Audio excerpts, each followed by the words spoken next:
Today we're gonna play capsule challenge.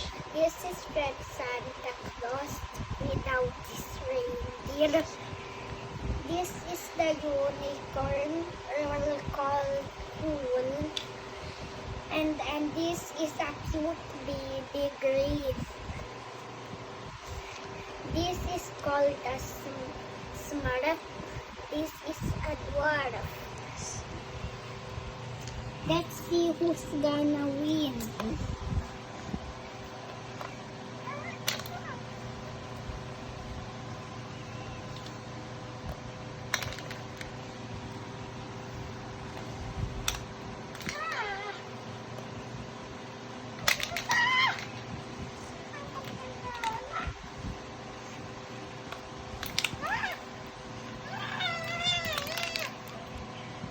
Done.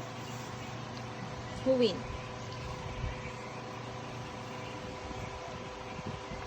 Let's see. This one.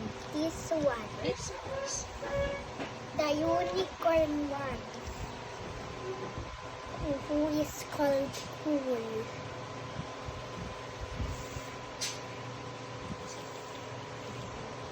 Thank you for watching. Bye.